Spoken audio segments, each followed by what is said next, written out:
Good morning guys, कैसे हैं आप लोग। मैं बिल्कुल ठीक हूँ। आप लोग बताइएगा आप लोग कैसे हैं। हम आप लोगों को गृह प्रबंध एवं आंतरिक सज्जा, home management and interior decoration doctor Vindam ma'am की बुक से बता रहे थे, जिसमें मैं आप लोगों को गृह व्यवस्था के उत्प्रेरक तत्व, मूल्य, लक्ष्य और स्तर के बारे में बता रही हूँ, जिसमें मूल्य और लक्ष्य कंप्लीट कर दिया। आज मुझे आपको स्तर के बारे में, जिसे स्टैंडर्ड कहते हैं, उसके बारे में बताना है। तो चलिए ज़्यादा बातें नहीं करते हैं, वीडियो को स्टार्ट करते हैं। तो स्तर जिसे क्या कहते हैं, स्टैंडर्ड। स्तर की उत्पत्ति मूल्य से होती है। स्तर की उत्पत्ति किससे होती है, मूल्य से होती है। और मूल्य से ही लक्ष्य की उत्पत्ति भी होती है। मूल्य जो है क्या होता है, लक्ष्य और स्तर मूल्य पर प्रभाव डालते हैं, ठीक है। और सबसे ज़्यादा तीनों का केंद्र बिंदु क्या होता है, तो मूल्य होता है। इस चीज़ को याद रखिएगा। मूल्य एवं लक्ष्य एक दूसरे से घनिष्ठता से संबंधित होते हैं। मूल्य एवं लक्ष्य एक दूसरे से घनिष्ठता से संबंधित होते हैं। स्तर भी मूल्य एवं लक्ष्य से संबंधित होता है, परंतु इनके बीच अंतर संबंधों की रेखा ढूंढना बिल्कुल मुश्किल कार्य है। यद्यपि स्तर का निर्धारण मूल्य, लक्ष्य एवं साधन से होता है। स्तर का निर्धारण किससे होता है, मूल्य से, लक्ष्य से और साधन से। तीन चीज को याद रखिए। किससे, मूल्य से स्तर का निर्माण होता है, लक्ष्य से स्तर का निर्माण होता है, और जो साधन है, मानवीय अमानवीय, इन साधनों के द्वारा किसका निर्माण होता है, तो स्तर का निर्माण होता है। स्तर मूल्य एवं लक्ष्य की अपेक्षा अधिक स्पष्ट, निश्चित, स्थूल एवं व्यवहारिक होते हैं। किसी व्यक्ति के मूल्य एवं लक्ष्य के बारे में केवल अनुमान लगाया जा सकता है। जैसे आप मूल्य को देखते नहीं, आपकी वैल्यू, आपकी सकारात्मक वैल्यू, आपकी धार्मिकता, आपका लोगों के प्रति समाज सेवा का भावना, आपकी शिक्षा, क्या कोई देखता है? जो आपके अंदर निहित है, नहीं, वो आपका मूल्य है। लक्ष्य, आपने जो टारगेट बनाया वो उससे थोड़ा सा क्या है, क्लियर है। मूल्य से क्लियर है क्या आपका लक्ष्य, लेकिन जो आपने अपना लक्ष्य क्लियर किया, तो जो आपका स्टैंडर्ड, जो आपका स्तर बना, वो क्या हुआ, सबसे क्लियर। मतलब क्या हुआ, आपने, आपका लक्ष्य मान लो टीजीटी एग्जाम क्लियर करना, आपने अपना पहले मूल्य समझा, ठीक है। फिर आपने टीजीटी को अपना लक्ष्य बनाया, आपने उसे क्लियर किया। उसके बाद आपका क्या हो गया, आपको पैसा मिलने लगा, आपके रहने का तरीका, आपके उठने बैठने, आपके लोगों का क्या हुआ, तरीका बदल गया, आपका स्टैंडर्ड बदल गया। तो लोग देखते ना, कहते ना, यार ये आईएएस है भाई, इसका बंगला देखो, इसके यहाँ गाड़ियाँ देखो, ये नेता है, इसके यहाँ देखो इतनी इतनी गाड़ियाँ खड़ी। तो क्या था उसका, वो अपने मूल्य समझा, उसका लक्ष्य था कि मुझे क्या होना, एक अच्छा लीडर बनना है, वो बना। उसके बाद जो जो उसने अपनी आवश्यकताएं पूरी की, जो चीज़ों को वो क्या किया, मतलब मूल्य लक्ष्य के बाद जो चीज़ें उसे मिली या जो चीज़ों को उसने प्राप्त किया, वो उसके स्तर को क्या करता था, प्रदर्शित कर रहा है। तो इसीलिए कहते हैं कि जो स्तर का निर्धारण होता है मूल्य से, लक्ष्य से और क्या होता है, साधनों से होता है। स्तर मूल्य एवं लक्ष्य की अपेक्षा अधिक स्पष्ट, निश्चित, स्थूल एवं व्यवहारिक होता है। किसी व्यक्ति के मूल्य एवं लक्ष्य के बारे में केवल अनुमान लगाया जा सकता है, जबकि उस व्यक्ति के, आप टीजीटी एग्जाम पास करना चाहते हैं, ये आपका लक्ष्य है, अगर आप किसी से नहीं बताएंगे तो क्या कोई ये जान पाएगा कि आप मतलब किस लिए स्टडी कर रहे हो, क्या करना, कोई जान नहीं पाएगा, ठीक है। लेकिन अगर मतलब आपके, वो तो आपके मन में है ना कि मैं तैयारी कर रही हूँ, मैं पढ़ रही हूँ, वो भी आप एक कमरे में पढ़ रहे हो, कहाँ पढ़ रहे हो, तो मतलब वो आप तक नहीं थे। लेकिन अगर आप एग्जाम क्लियर कर गए, समाज जान गया, आपका स्टेटस बदल गया, समाज लोग कहते हैं बड़ा इस गांव में, अरे यार ये किसका घर है, बड़ा बढ़िया है, तो कहेंगे अरे इस घर में इतने टीचर हैं, ये नौकरी करते हैं। तो वो क्यों बताते हैं, क्योंकि आपने अपने लक्ष्य की प्राप्त की, आपका स्तर बदल गया, ठीक। कहने का मतलब मूल्य एवं लक्ष्य के बारे में केवल अनुमान लगाया जा सकता है, जबकि उस व्यक्ति के स्तर का निरीक्षण किया जा सकता है, ठीक है। स्तर का क्या किया जाता है, निरीक्षण किया जा सकता है। ये हमारे जीवन में आदत के रूप में विकसित होते हैं तथा हम उन्हें बिना अधिक सोचे विचारे ही मान्यता दे देते हैं। परंपरागत स्तर इसी के स्तर हैं, जिन्हें हम पीढ़ी दर पीढ़ी बिना विचारे आंख मूंद कर स्वीकारते हैं। परंपरागत स्तर क्या होते हैं, जो पीढ़ी दर पीढ़ी चलते रहते हैं, जो हमारी परंपराओं में, हमारी संस्कृति में है, ठीक है। उसको हम क्या करते हैं, बिना सोचे समझे उसको एक पीढ़ी से दूसरी पीढ़ी तक हस्तांतरित करते रहते हैं। कुछ ऐसे भी हैं जिन्हें केवल एक ही क्षेत्र एवं स्थिति में प्रयुक्त किया जा सकता है, जैसे आवास, भोजन, परिधान, शिक्षा, गृह सज्जा, आचरण आदि का स्तर। कुछ स्तर ऐसे भी हैं जिन्हें केवल एक क्षेत्र, एक ही क्षेत्र में स्थिति में प्रयुक्त किया जा सकता है, जैसे किसी का घर हो गया, उसका भोजन, उसका ड्रेस, उसकी शिक्षा, उसकी गृह सज्जा, उसका आचरण इत्यादि। कुछ विशिष्ट स्तरों को सामूहिक रूप से रहन सहन का स्तर कहते हैं। कुछ स्तर अत्यंत सुस्पष्ट होते हैं, जबकि कुछ स्तर को मापने के लिए मानदंड को तय करना मुश्किल होता है। इसकी चित्र हमारे मानस पटल पर बनती है, जैसे औसत, मध्यम, उच्च। कहते हैं ना, हम मिडिल क्लास फैमिली से हैं, हम जो हैं हाई क्लास फैमिली से बिलोंग करते हैं, कहते हैं ना। हम ठीक ठाक है ना भैया, बहुत गरीब है ना बहुत अमीर है कहते हैं, तो आप क्या करते हैं, इसका मानदंड करते हो ना, और अपने मस्तिष्क में इस चीज़ को बनाते हो ना, क्या आपके चीज़ों को, आपके मानवीय साधन इत्यादि को देखकर। अतः कहा जाता है कि स्तर परिवार के सदस्यों का भविष्य तथा संपूर्ण जीवन का मानचित्र प्रस्तुत करता है। तो कौन परिवार के सदस्यों का भविष्य तथा संपूर्ण जीवन का मानचित्र कौन प्रदर्शित करता है, तो आप बोलेंगे स्तर। ठीक है, स्तर की परिभाषा कूपर ने क्या दी है, तो हम प्रत्येक कार्य के लिए लक्ष्य को निर्धारित करते हैं। हम आंतरिक रूप से सोचते हैं कि हमें इससे कितना अधिकतम संतुष्टि मिलेगी तथा बाह्य रूप से हम इसके अधिकतम सहयोग द्वारा अपने जीवन की योजनाओं को समझते हैं। किसने कहा, कूपर ने कहा कि हम प्रत्येक कार्य के लिए लक्ष्य को निर्धारित करते हैं, हम आंतरिक रूप से सोचते हैं हमें इससे कितना अधिक संतुष्टि मिलेगी, वही क्या होता है, उसी को इन्होंने स्तर कहा। ठीक है, अगला नंबर आता है ग्रास एवं कैंडल के शब्दों में। गृह व्यवस्था, एक मिनट रुक जाइए। गृह व्यवस्था से संबंधित अधिकतम स्तरों को जीवन को रहने योग्य बनाने हेतु आवश्यकता समझी जाने वाली स्थितियों को मानसिक चित्र के रूप में परिभाषित किया जा सकता है। गृह व्यवस्था से संबंधित अधिकतम स्तरों को जीवन को रहने योग्य बनाने हेतु आवश्यक समझी जाने वाली स्त्रियों को मानसिक चित्र रूप में परिभाषित किया जा सकता है। ग्रास एवं क्रैंडल ने स्तर को क्या कहा कि आप जो स्तर जो है वो जीवन को रहने योग्य बनाता है। ठीक है, आवश्यकता संबंधी स्थितियों को क्या करता है, वो आपके मस्तिष्क में चित्रित करता है, वही क्या है, आपका स्टैंडर्ड है। किसने कहा, ग्रास और कैंडल ने कहा। निकिल और डार्सी ने क्या कहा कि स्तर मूल्य के मापक होते हैं। स्तर क्या है, तो स्तर मूल्य के मापक कौन है, तो स्तर है। किसने कहा, निकिल और डार्सी ने कहा। जिनकी उत्पत्ति हमारे मूल्यों से होती है तथा यह हमारी किसी वस्तु में रुचियों की मात्रा उनके प्रकार को निर्धारित करती है। इससे हमें कितना संतोष प्राप्त हुआ है। Standards are a set of measure of value stemming from a value pattern determining the amount and kinds of interest we have in something and the satisfaction we receive of क्या लिखा है, criterion of measurement of objects, way to doing things and way of living as we make judgment। ठीक, उपरोक्त परिभाषाओं से यह निष्कर्ष निकलता है, स्तर एक आंतरिक मानक है। स्तर एक आंतरिक मानक है जिसका चित्र व्यक्ति के मानस पटल पर चित्रित होता है।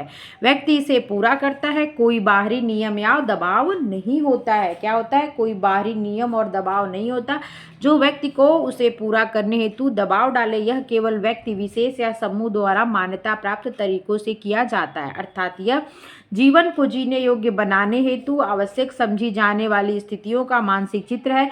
इसकी प्राप्ति से संतोष एवं नहीं मिलने से दुख, पीड़ा एवं असंतोष, बेचैनी होने लगती है। किसकी प्राप्ति न होने से, स्टैंडर्ड की प्राप्ति न होने से। अगला है स्तरों का वर्गीकरण, क्लासिफिकेशन ऑफ स्टैंड। लक्ष्यों की प्राप्ति स्तर भी विभिन्न प्रकार के होते हैं। विभिन्न विद्वानों ने अपने अपने ढंग से इसे वर्गीकृत किया। ग्रास एवं क्रैंडल ने मूल्यों के आधार पर स्तर को दो भागों में बांटा, दो मुख्य भागों में। किसने बांटा, तो ग्रास और क्रैंडल ने कितने भागों में बांटा, दो भागों में बांटा। एक परंपरागत स्तर और दूसरे को क्या कहा, नमनीय या परिवर्तनशील स्तर। परंपरागत स्तर को इंग्लिश में क्या कहते हैं, ट्रेडिशनल कहते हैं या कन्वेंशनल स्टैंडर्ड। नमनीयता या परिवर्तनशील को क्या कहते हैं, फ्लेक्सिबल या चेंजेबल स्टैंडर्ड। ठीक है, किसने बांटा, तो ग्रास और कैंडल ने बांटा। किसमें बांटा, तो परंपरागत स्तर और परिवर्तनशील स्तर। ठीक है, मतलब परंपरागत का मतलब ये आपकी संस्कृतियों पे आधारित होगा, परिवर्तनशील का मतलब ये क्या होगा, आधुनिकता पे आधारित होगा। ठीक है, जैसा समय वैसा चेंज, अपने आप के अंदर चेंज। ठीक है, परंपरागत स्तर, traditional of conventional standard, traditional या और लिखा है या कन्वेंशनल स्टैंडर्ड, इसे ट्रेडिशनल भी कह सकते हैं, कन्वेंशनल भी कह सकते हैं। परंपरागत स्तर रूढ़िगत एवं स्थिर होते हैं, जिसे मैं बताई जैसे आपकी संस्कृति। ठीक है, वो क्या होता है, एक पीढ़ी से दूसरी पीढ़ी तक हस्तांतरित होती है तो होती है, आपको करना है तो करना है, चाहे आप बहुत मॉडर्न हैं, चाहे आप बहुत ही पुराने विचारधाराओं के, लेकिन आपको करना है तो करना है। क्यों, क्योंकि वो आपकी संस्कृति के अंदर है, उन्हें समाज के एक बड़े समूह द्वारा स्वीकार किया जाता है। परिवार इसे बिना विचारे अपनाता है तथा पीढ़ी दर पीढ़ी हस्तांतरित करता है। निकिल डार्सी ने इसी बात की पुष्टि अपनी पुस्तक मैनेजमेंट इन फैमिली लिविंग में की है। निखिल और डार्सी ने परंपरागत स्तर की बात अपनी किस बुक में की है, तो मैनेजमेंट इन फैमिली लिविंग में की है। और इसको दो भागों में किसने बांटा है, तो ग्रास और कैंडल ने बांटा है। किसमें किसमें, ट्रेडिशनल एंड फ्लेक्सिबल। ठीक, ट्रेडिशनल क्या है, उसे कन्वेंशनल भी कहते हैं, उसके संस्कृति भी कह सकते हैं, रूढ़िवादी भी कह सकते हैं, फ्लेक्सिबल को चेंजेबल, मॉडर्न कुछ भी कह सकते हैं। Rigid standards are often associated with social and religious rights and therefore imposed on the family by a social and religious group. व्यक्ति समाज में रहता है, वह समाज द्वारा निर्धारित नियमों, मूल्यों एवं स्तरों को की पालना न चाहते हुए भी करता है। उसे समाज द्वारा निर्धारित स्तर को प्राप्त करने के लिए आवश्यकता अनुसार समय को बदलना पड़ता है तथा समाज के साथ सामंजस्य बिठाना पड़ता है, भले ही उसके लिए कुछ कष्ट उठाना पड़े। वास्तविकता तो यह है कि जैसे कोई बहुत मॉडर्न लड़की है, विदेश में पढ़ी है, लेकिन है हमारे ही समाज की, जैसे हम मिडिल क्लास फैमिली से बिलोंग करते हैं और हमारे समाज की है, और मान लीजिए जैसे हम यूपी में किसी गाँव से हैं तो वो वहीं की है, ठीक है, लेकिन वो विदेश में बढ़ी पढ़ी, ठीक है, लेकिन उसकी शादी वहीं हो रही है अगल बगल, तो क्या वो हाफ पैंट और टी शर्ट पे शादी करेगी? नहीं करेगी। कैसे करेगी? तो उसको साड़ी पहनना ही है, उसको तैयार होना ही है, ठीक है, पूजा पाठ करना ही है, रात भर शादी के जो रस्म होते हैं उसमें उसको बैठना ही बैठना है। ऐसा नहीं है कि वो क्या करेगी, बस मतलब 1 सेकेंड वाली या सिग्नेचर करके ऐसे कर ले, तो वही क्या होता है, आपको करना ही करना है, चाहे आपको उसको कष्ट का सामना करना पड़े, चाहे आप उसको एंजॉय करके करें, लेकिन करना ही करना है। वास्तविकता तो यह है कि परंपरागत स्तर, उच्च स्तर, जिसे बनाए रखने के लिए अधिक समय, श्रम एवं धन की आवश्यकता होती है। उदाहरणार्थ, घर में प्रतिदिन सुबह उठकर झाड़ू लगाना, पोछा देना, रसोई गृह की सफाई करना, चूल्हा साफ करना, बर्तन मांजना, ब्रश करना, कपड़े धोना, उपरोक्त सभी परंपरागत स्तर के उदाहरण हैं। ये सब किसके उदाहरण हैं? तो परंपरागत स्तर के उदाहरण हैं, जिसे प्रत्येक गृहिणी को करना पड़ता है। यदि किसी कारणवश गृहिणी सुबह उठकर घर में झाड़ू पोछा नहीं लगा पाती, उसी समय घर में अतिथि आ जाए, तो उसे उनके सामने जाने में थोड़ी झिझक एवं शर्मिंदगी महसूस होती है। अनायास ही उसके मुंह से निकल पड़ता है कि आज, मतलब क्या होता है, सफाई देती है, क्योंकि वो झेप महसूस करती है, उसने अमुक कारणों से घर की सफाई नहीं कर पाई। नमनीय एवं परिवर्तनशील स्तर किसे कहते हैं? जो फ्लेक्सिबल है या चेंजेबल स्टैंडर्ड। ये स्तर परंपरागत स्तर के ठीक विपरीत होते हैं, जिन्हें व्यक्ति अपनी इच्छा, रुचि, आवश्यकता एवं सुविधानुकूल परिवर्तित कर लेते हैं। इन स्तरों को समाज के बड़े समूहों द्वारा मान्यता नहीं दी जाती और नहीं अपनाया जाता है। किसे? नमनीयता एवं परिवर्तनशील स्तर को, जो फ्लेक्सिबल या चेंजेबल होते हैं, बल्कि व्यक्तिगत तौर पर इसका निर्धारण होता है। इसका निर्धारण किस पे होता है? तो व्यक्तिगत तौर पर इसका निर्धारण होता है, ठीक है। पारिवारिक जीवन में सुख, शांति, अपनत्व, प्रेम, स्नेह, मित्रता, आपसी सामंजस्य बिठाने हेतु व्यक्ति इन स्तरों को मानता है। ये परिवर्तनशील स्तर है, अतः समय, स्थान, प्रदेश आदि के अनुसार परिवर्तित हो जाते हैं। इन्हें कम समय एवं श्रम से प्राप्त किया जा सकता है। यथार्थ में ये परंपरागत स्तर की अपेक्षाकृत निम्न स्तर के हैं तथा उन लोगों के लिए अनुकूल हैं जिनके पास समय, श्रम एवं धन का अभाव हो। विशेषकर नौकरी पेशा पति पत्नी के लिए यह स्तर उपयुक्त होते हैं। किसके लिए स्तर उपयुक्त है? जिसके पास क्या हो, समय और श्रम की क्या हो, मतलब इनके पास इनकी कमी हो, क्योंकि वो भाई जॉब में है तो उनके पास सबके बराबर समय नहीं है, तो वो क्या होता है, चीज़ों को समय के अकॉर्डिंग कर देते हैं, ठीक है, क्योंकि उनके पास समय का सख्त अभाव है। निखिल एवं डार्सी ने क्या कहा कि flexible standard are those that allow us to adjust of procedure of conduct to the condition. Acceptance of flexible standard give greater freedom of choice and life is likely to be more relaxed, relationless, strained and anxieties less appearance। कहने का मतलब वही है कि उनके लिए है, ठीक है। पारिवारिक जीवन में परिवर्तन के साथ गृह कार्यों का स्तर सामंजस्य ही परिवर्तनशील स्तर के महत्व को बताता है। पारिवारिक जीवन में परिवर्तन के साथ गृह कार्यों का स्तर सामंजस्य ही परिवर्तनशील स्तर के महत्व को बताता है। जैसे पर्याप्त समय होने पर हम घर के प्रत्येक कमरे में झाड़ू लगाते हैं, पोछा करते हैं, घर की सभी चीज़ों को भली भांति झाड़ पोंछ कर व्यवस्थित करते हैं, यहाँ तक कि दीवार व छत पर लगे जालों को भी झाड़ कर साफ करते हैं। घर के कोने कोने की सफाई करते हैं, परंतु जब समय कम होता है तो केवल कमरे की ऊपरी सतह पर झाड़ू लगाकर धूल पोंछ कर चीज़ों को व्यवस्थित कर देते हैं। परंतु जब समय का सख्त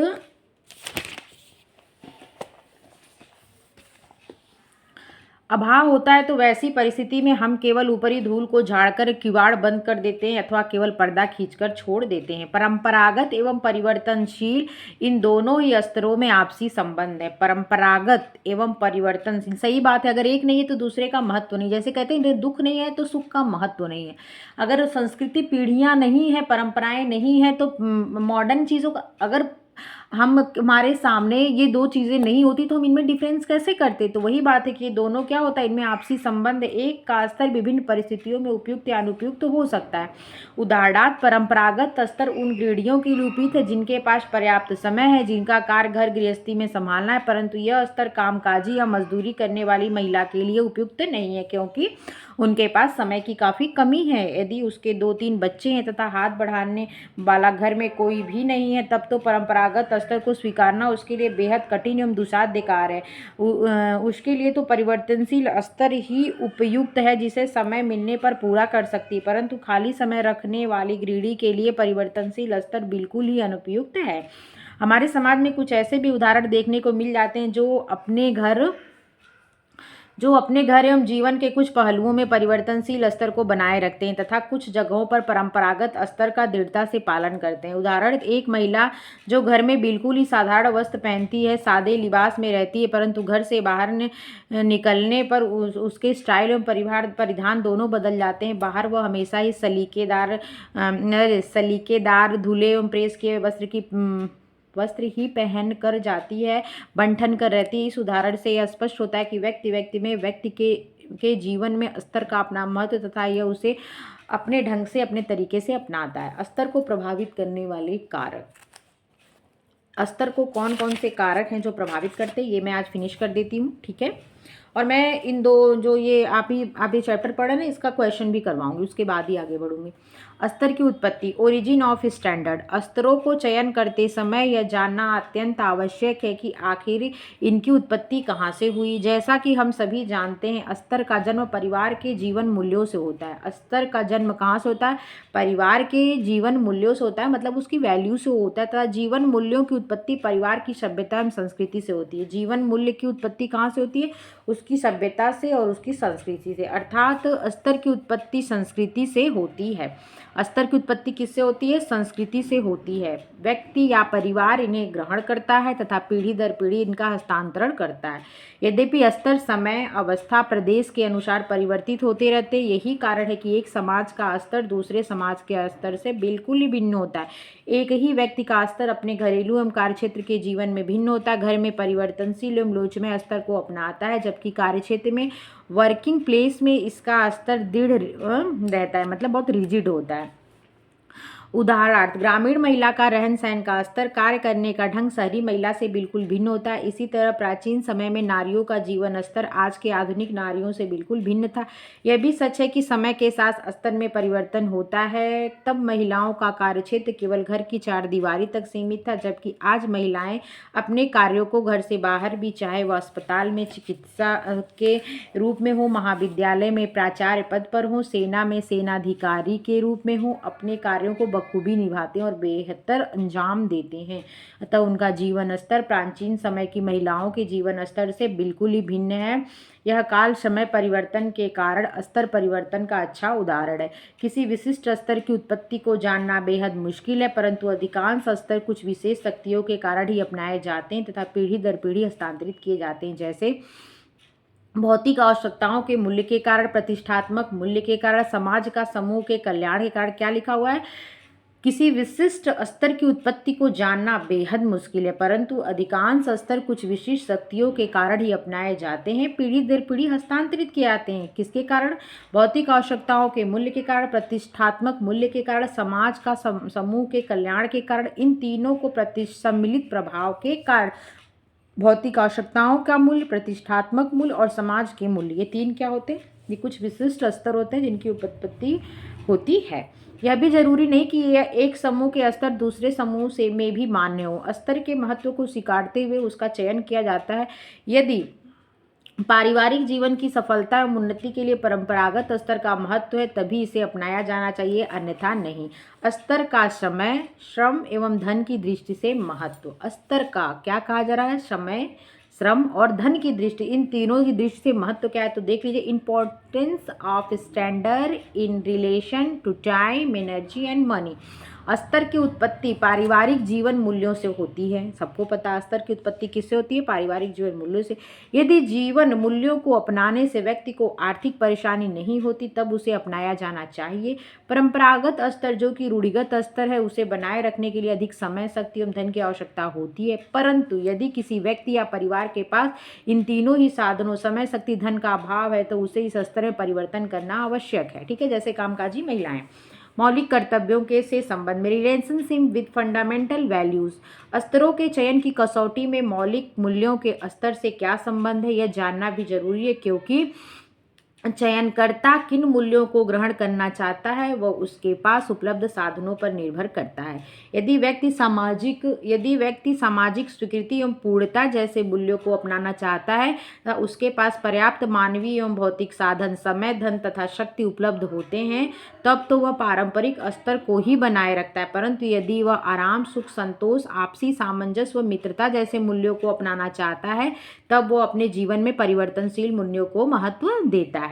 ठीक है, अगर वह सुख, संतोष ये सब चाहता है, लग्जरी लाइफ चाहता है, तो वो मूल्य को बदलेगा, परिवर्तन लाएगा। ठीक है, फ्लेक्सिबल लाइफ बनाएगा। लेकिन अगर वो क्या चाहता है, हमारी संस्कृति बची रहे, हमारे मूल्य बचे रहें, तो वो क्या करेगा, वो जो है कि परंपरागत मूल्यों पर चलेगा। ठीक है, उस स्तर को अपनाएगा। स्तर को बनाए रखने में परिवार के सदस्यों का प्रभाव, effect of family member in maintaining standard. स्तरों के चयन में चयनकर्ता को भी यह भी जानना आवश्यक है कि इस स्तर को बनाए रखने से परिवार के अन्य सदस्यों पर क्या प्रभाव पड़ेगा। क्या वे इसे सहर्ष स्वीकार करेंगे या इस स्तर को अपनाने से परिवार के सदस्यों के विकास में बाधा तो उत्पन्न नहीं होगा, आदि आदि। यदि परिवार द्वारा निर्धारित स्तर परिवार के अन्य सदस्यों के विकास में बाधा उत्पन्न करता है तो उस स्तर को बदल दिया जाना चाहिए।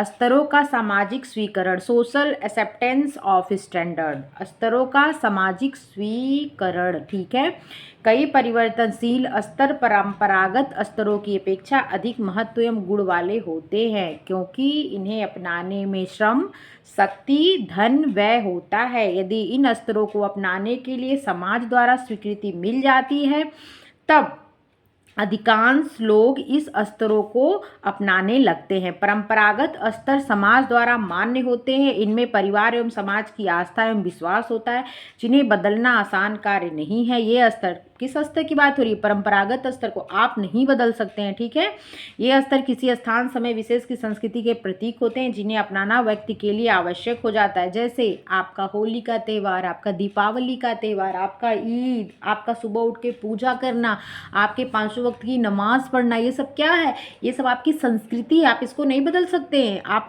अगर इसको मानना है तो मानिए, अगर आपको अपनी ज़िंदगी को लग्जरी बनाना है तो आप परिवर्तन करिए। ठीक है, उपरोक्त वर्णन से स्पष्ट होता है कि परिवार के सदस्यों की इच्छाओं, रुचियों एवं अनुभवों के आधार पर जीवन मूल्यों, लक्ष्यों, अभिवृत्तियों एवं जीवन दर्शन का निर्माण होता है। इन्हीं के अनुसार स्तर का निर्धारण होता है तथा ये ही किसी व्यक्ति, परिवार, समाज या राष्ट्र के रहन सहन के स्तर को निर्धारित करते हैं।